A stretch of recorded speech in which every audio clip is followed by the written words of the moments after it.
Has nacido en el lugar más glorioso del universo. Tu madre es la reina de los dioses. Tu padre el todopoderoso señor del Olimpo. Tienes hermanos que son la guerra, la sabiduría, el amor y la belleza. Desde el primer instante, el destino debería haberte reservado un trono de luz, un nombre que inspire temor y adoración. Y sin embargo, tu propia madre te mira a los ojos recién nacido y te arroja desde lo alto del Olimpo. Caes durante un día entero, a través de nubes, a través del viento, a través de un cielo que no es para ti. Y cuando golpeas la tierra, algo en ti se rompe para siempre. Esa es la historia de Hefesto, el dios más feo del Olimpo, el único dios rechazado por su propia familia, el único que tuvo que ganarse con sus manos lo que todos los demás recibieron por nacimiento.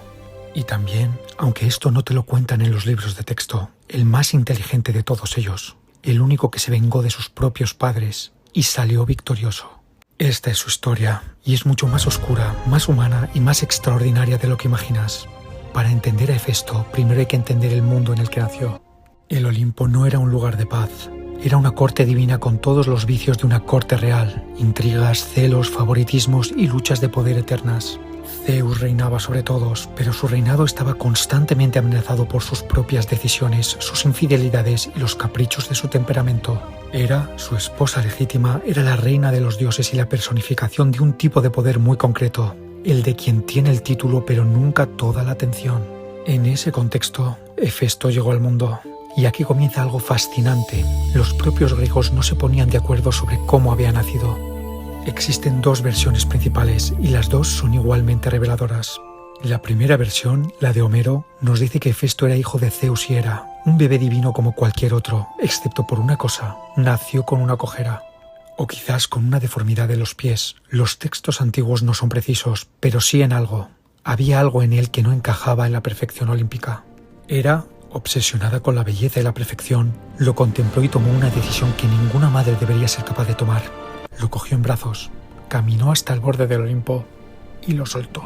Sin culpa, sin vacilación, con la misma frialdad con que se descarta algo que no sirve.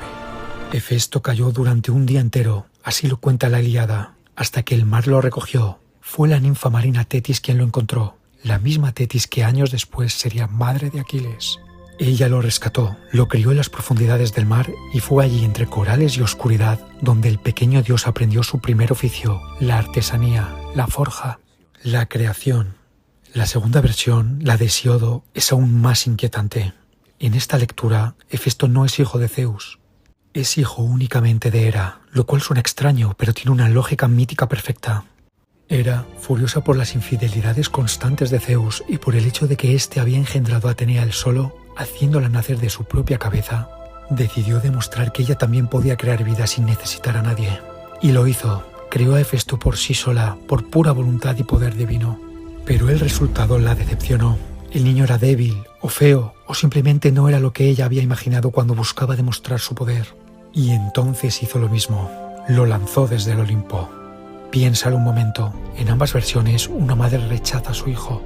En una lo rechaza porque tiene una discapacidad, en la otra lo rechaza porque no cumplió sus expectativas de herramienta política.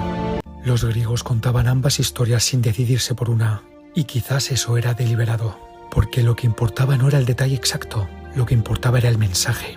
Hefesto nació rechazado. Fue descartado antes de tener oportunidad de demostrar lo que era, y eso lo convirtió en lo que fue. Hay una tercera versión que vale la pena mencionar. Aunque es menos conocida, algunos textos tardíos sugieren que no fue Hera quien lo lanzó primero, sino Zeus.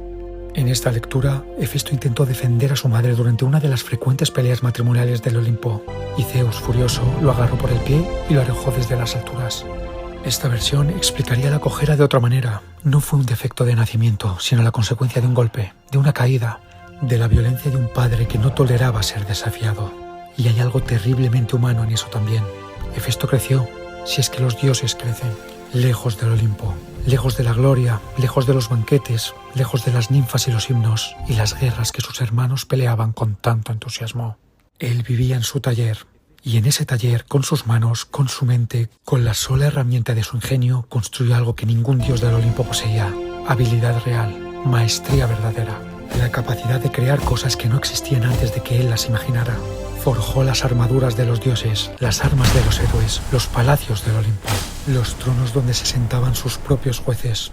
Pero antes de todo eso, Antes de convertirse en el herrero divino por excelencia, Hefesto hizo algo que los mitos recuerdan con una mezcla de fascinación y horror. Se vengó de su madre. La historia varía según la fuente, pero el núcleo es siempre el mismo. Hefesto, desde su fragua, construye un trono. Pero no cualquier trono, uno de una belleza incomparable, con incrustaciones de oro y piedras preciosas, con mecanismos invisibles y una perfección técnica que superaba todo lo que existía en el Olimpo. Y se lo envió a Hera como regalo. Hera, al verlo, no pudo resistirse. Se sentó en él. Y en ese momento, el trono se cerró sobre ella. Cadenas invisibles la apresaron. Mecanismos secretos la inmovilizaron. La reina de los dioses, la mujer más poderosa del cosmos, quedó atrapada en un asiento que ella misma había elegido sentarse. El Olimpo entró en pánico. Ningún dios pudo liberar a Hera. Nadie entendía cómo funcionaba el mecanismo. Era demasiado complejo, demasiado ingenioso. Solo su creador podía deshacerlo, y su creador no tenía ningún interés en hacerlo. Mandaron mensajeros, Hefesto los ignoró. Mandaron amenazas, Hefesto se rió. Mandaron a Ares, el dios de la guerra, a buscarlo por la fuerza. Hefesto lo recibió con una lluvia de brasas ardientes y Ares tuvo que huir con el orgullo chamuscado. Fue entonces cuando Zeus recurrió a Dioniso. El dios del vino y la locura tenía una habilidad que los demás olímpicos no. Sabía cómo llegar a las personas, sabía cómo hacer que alguien bajara la guardia. Y fue él quien consiguió llevar a Hefesto de vuelta al Olimpo, no con amenazas ni con fuerza, sino con vino y con música, y con la promesa de que las cosas podrían ser distintas. O quizás simplemente Hefesto ya había obtenido lo que quería, que todos supieran que podía atraparlos, que era capaz de hacerlo, que su inteligencia superaba la fuerza bruta de cualquier olímpico. Liberó a Hera y a cambio obtuvo su lugar en el Olimpo. Esta historia es mucho más que un cuento de venganza, es la afirmación de algo radical en el pensamiento griego, que la habilidad técnica, la inteligencia práctica, el conocimiento de cómo funcionan las cosas, puede ser más poderosa que la fuerza bruta o la autoridad heredada. Hefesto no tenía el rayo de Zeus, no tenía la lanza de Ares, no tenía la astucia de Hermes ni la sabiduría de Atenea en el campo de batalla. Tenía sus manos, tenía su mente, y eso fue suficiente para doblar la voluntad de toda la familia divina. Una vez instalado en el Olimpo, Hefesto se convirtió en la fuerza creadora por excelencia del panteón griego. Si algo extraordinario existía en el mundo mítico, probablemente había salido de su fragua. Repasemos algunas de sus obras más extraordinarias, porque cada una de ellas dice algo sobre quién era este dios. Hefesto construyó las moradas de todos los dioses, no como un siervo, sino como el arquitecto supremo. Fue él quien diseñó y erigió esas estructuras de bronce y oro que los griegos imaginaban resplandeciendo sobre las nubes. Era el urbanista del mundo divino. Este es quizás su trabajo más famoso en la épica griega. Cuando Patroclo murió usando la armadura de Aquiles y esta fue arrebatada por Héctor, la madre de Aquiles, Tetis, la misma ninfa que había rescatado a Hefesto de niño, acudió a la fragua del dios para pedirle un favor. Hefesto, en deuda eterna con Tetis, aceptó sin dudarlo. Y lo que creó fue tan extraordinario que Homero dedica más de 130 versos de la Ilíada solo a describirlo. El escudo de Aquiles no era simplemente un arma defensiva. Era una representación completa del mundo. Tenía incrustadas escenas de ciudades en paz y en guerra, de bodas y funerales, de campos siendo labrados, de pastores con sus rebaños, del océano rodeándolo todo. Era el universo en miniatura, forjado en metal. Un artista creando arte dentro de la gran obra de arte que es la Ilíada. Y aquí llegamos a una de las historias más extraordinarias y más humanas de toda la mitología griega. Hefesto se había casado con Afrodita, la diosa del amor y la belleza. En algunos relatos fue Zeus quien los unió, quizás como parte del acuerdo por devolver a Hefesto al Olimpo. En otros fue algo diferente, pero el resultado era el mismo. El dios más feo del Olimpo estaba casado con la más hermosa, y Afrodita lo engañaba con Ares, el dios del fuego y el dios de la guerra. La fragua y la espada, la creación y la destrucción, era casi simbólico. Cuando Hefesto descubrió la infidelidad, en algunas versiones se lo dijo Helios, el sol, que todo lo ve, no explotó, no gritó, no amenazó, planeó. Con la misma paciencia y precisión con que diseñaba cualquier artilugio, construyó una red, no una red de cuerdas, sino de cadenas tan finas que eran invisibles a simple vista. Las instaló alrededor del lecho conyugal con la delicadeza de un relojero, y luego anunció que se marchaba de viaje. Ares no tardó en aprovechar la ocasión. Y cuando él y Afrodita estaban juntos en la cama, la red cayó sobre ellos, apresándolos en la postura más comprometedora imaginable. Hefesto regresó, los encontró y en lugar de vengarse en privado, hizo algo devastador. Convocó a todos los dioses del Olimpo para que vinieran a ver. Los dioses acudieron, miraron la escena y algunos, los textos lo dicen sin ruborizarse, comenzaron a reírse y a hacer bromas. Hermes, sin pudor, llegó a decir que él hubiera aceptado quedar así atrapado con gusto si hubiera tenido a Afrodita. Fue Poseidón quien medió. Prometió a Hefesto que Ares pagaría la compensación debida si era liberado. Hefesto finalmente soltó la red. Ares huyó, Afrodita se marchó a Chipre y Hefesto se quedó solo con su fragua. Hay algo en esta historia que va más allá del chiste sobre el marido engañado. Los griegos lo contaban con humor, sí, pero había también en ella una pregunta incómoda. ¿Qué clase de justicia existe cuando la fuerza bruta, Ares en este caso, puede tomar lo que quiere y la inteligencia, Hefesto, solo puede atrapar momentáneamente lo que le pertenece? La respuesta olímpica parece ser ninguna. Puedes atrapar a la guerra, puedes humillarla públicamente, pero al final, la guerra siempre escapa. Pero Hefesto no solo creó objetos para los dioses, también creó algo para los humanos. O más bien, creó algo contra los humanos, aunque hacerlo le doliera, porque él era el único dios que tenía razones para simpatizar con los mortales. Con esto llegamos a la historia de Pandora. Prometeo había robado el fuego de los dioses para dárselo a los humanos. Zeus, enfurecido, quiso castigar no solo a Prometeo, que encadenó a una roca para que un águila le devorara el hígado eternamente, sino también a la humanidad entera. Y la forma de ese castigo fue una mujer.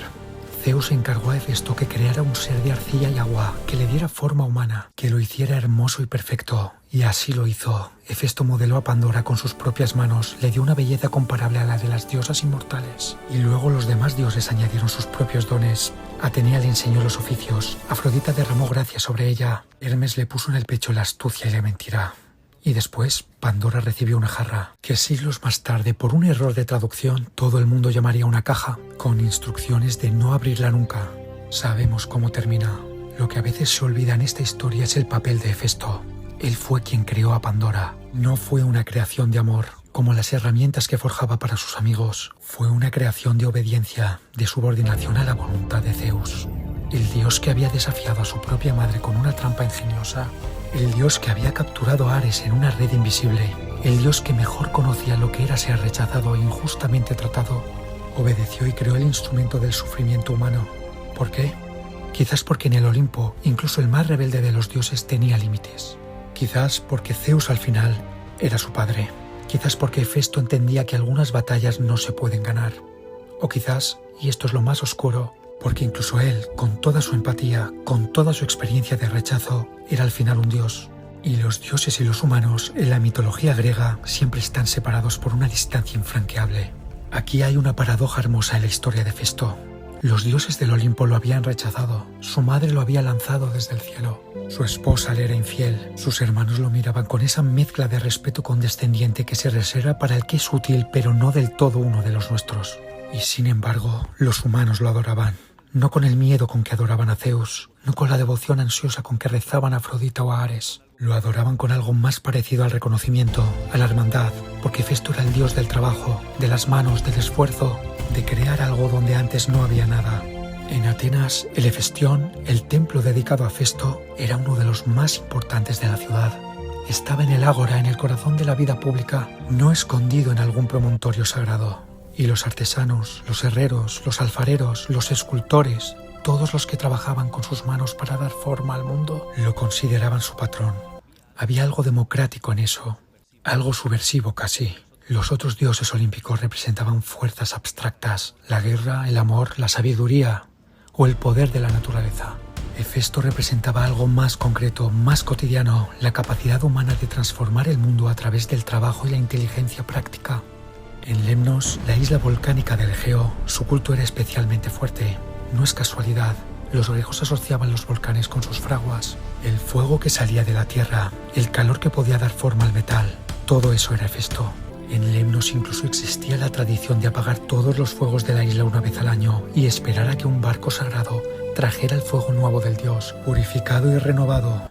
En Sicilia, el volcán Etna era su taller.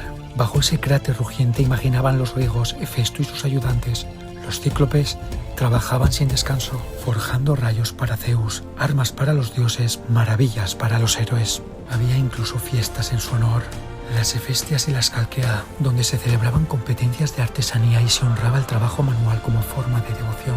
En un panteón donde la mayoría de los dioses representaban el poder que se hereda, que se tiene por naturaleza, Hefesto era el poder que se gana. El poder que viene de aprender, de practicar, de fallar y volver a intentarlo.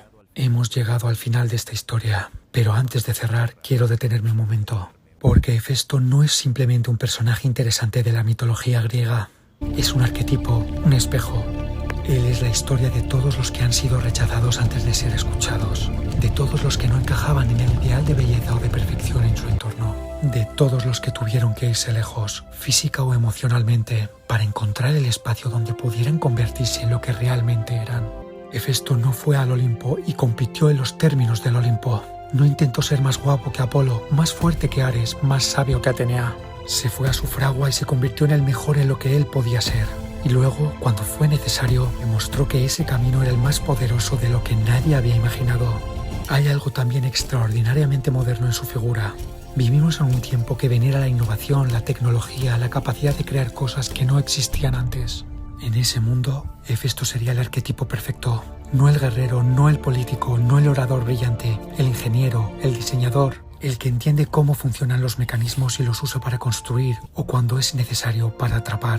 Y al mismo tiempo, Hefesto nos recuerda algo que la mitología griega sabía perfectamente, que el talento sin reconocimiento crea una herida que no siempre sana, que la inteligencia sin amor se convierte a veces en amargura, que se puede ser el mejor artesano del cosmos y seguir sintiéndose solo en el banquete de los dioses. Los griegos no resolvieron esa contradicción, no pretendieron que Hefesto fuera feliz al final, no le dieron una esposa que lo amara ni una familia que lo valorara, ni siquiera una cojera que se curara con el tiempo. Le dieron algo diferente, le dieron significado. Su cojera, su fealdad, su rechazo no eran obstáculos a su grandeza, eran parte de ella, eran lo que lo hacía auténtico, lo que lo hacía real en un panteón de perfecciones huecas. Y quizás eso es lo más griego de todo, la idea de que los defectos no se redimen, se integran, se convierten en parte de la historia que uno cuenta sobre sí mismo. Y si eres afortunado o si trabajas lo suficientemente duro, se convierten en la razón por la que nadie puede hacer lo que tú haces. Hefesto fue lanzado desde el cielo 2 veces. La primera vez era un bebé y no eligió caer. La segunda vez, cuando Ares fue a buscarlo, eligió regresar. Y regresó en sus propios términos, con sus manos llenas de ceniza y oro, con una deuda que cobrar, con obras que nadie más en el cosmos habría podido crear. Eso es Hefesto, el dios que los dioses rechazaron, el artesano que forjó el mundo, el más humano de los inmortales. Si esta historia te ha parecido tan fascinante como a mí, el canal tiene más vídeos sobre los dioses griegos que no son exactamente lo que parecen. Prometeo, Dioniso, Atenea, cada uno de ellos tiene una cara que los libros de texto no suelen contar. Por favor, te pido que te suscribas si aún no lo has hecho. Y si tienes curiosidad por algún mito en concreto, déjalo en los comentarios. Nos vemos en el próximo mito.